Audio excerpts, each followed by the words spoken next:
Good morning, dear students. Today we have to discuss third part of history, class 7th, chapter 7th, Mughal rule, beginning of Mughal rule in India. इसके previous chapters में मैंने आपको हुमायूं, उसकी कंक्वायर्स, उसके fights ये सारे बताए थे और शेरशाह सूरी के बारे में बताया था, उसका एडमिनिस्ट्रेशन बताया था, सरकार में डिवाइड किया था उसने, परगना में, विलेजेस में। आज मैं शेरशाह सूरी के military organism, justice system, currency, innovation और आगे की चीज़ें बताऊंगा।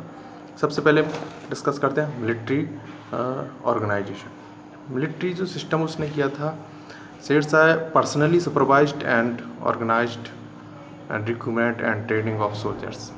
ये पर्सनल ही देखता था सोल्जर्स के लिए।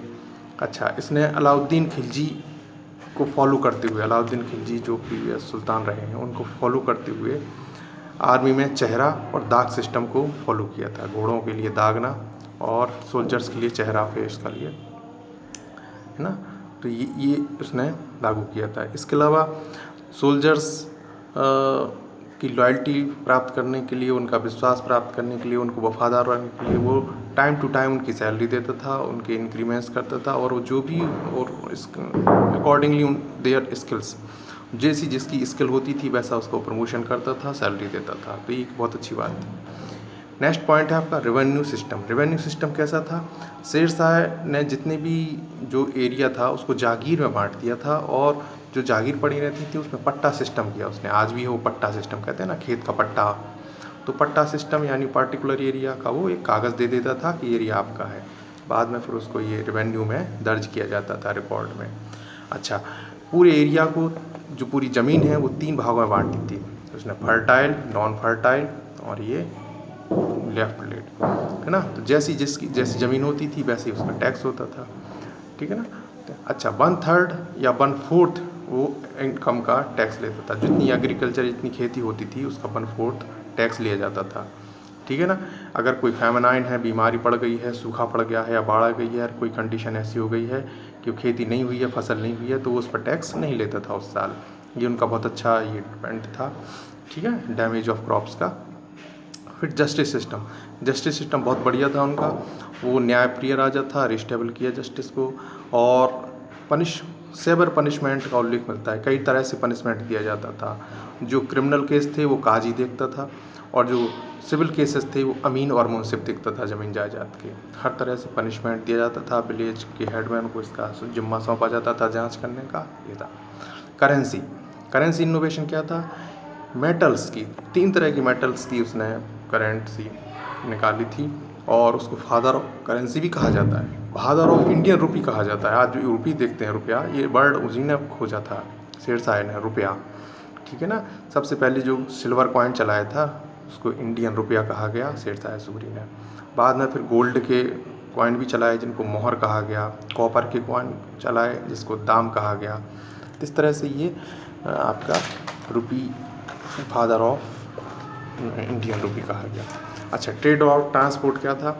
ये शेरशाह सूरी ने ग्रैंड ट्रंक रोड, जो आप सुनते हैं grand trunk road, GT road, ये जीटी रोड उन्हीं के नाम पर बना है, जो कि आगरा से सासाराम तक फैला गया है। सासाराम में इनका टॉम्ब है, इनका जो मकबरा है, जब ये मरे तो सासाराम में बनवाया गया।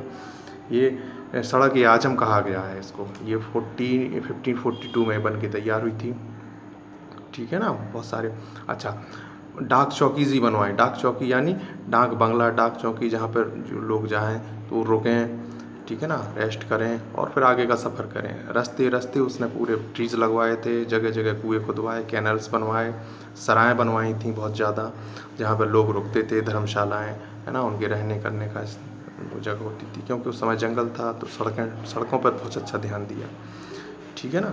ये विलेज जो गांव थे वो बहुत सेफ्टी करवाए। जो ट्रेडर्स थे, आने जाने वालों के लिए उनके मार्ग बनवाए, बहुत अच्छी सी चीज़ें कराई। आर्किटेक्चर में शेर मंडल, रोहतास फोर्ट बनवाया था उसने, आज की, जो आज पाकिस्तान में है, रोहतास फोर्ट बहुत बड़ा है। और फिर उसके बाद, उसके मरने के बाद, उसके लड़के जो थे सलीम और इस्लाम खान, उन्होंने उसके मरने के बाद 3 महीने के बाद और भी उसका टॉम्ब बनवाया था सासाराम में, जो आज बिहार में है।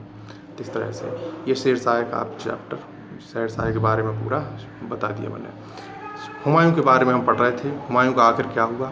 हुमायूं 15 साल एक्सिल में रहे, जब तक कि शेरशाह सूरी रहे तब तक हुमायूं इंडिया के बादशाह नहीं बन पाए। हुमायूं शेरशाह की डेथ के बाद फिर हुमायूं फिर पावरफुल बने, ये इसमें टाइम लगा 15 साल का।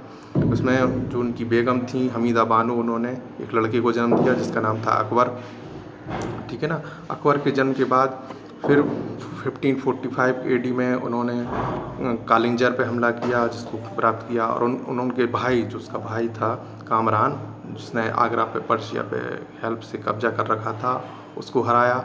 उन्होंने अपना जो स्टेट था वो रिकैप्चर किया, और इस तरह से ये कंटिन्यू फिर जीतते गए, क्योंकि शेरशाह सूरी भी पावरफुल थे, उनके लड़के तो वीक थे, तो पावर ये जीतते गए।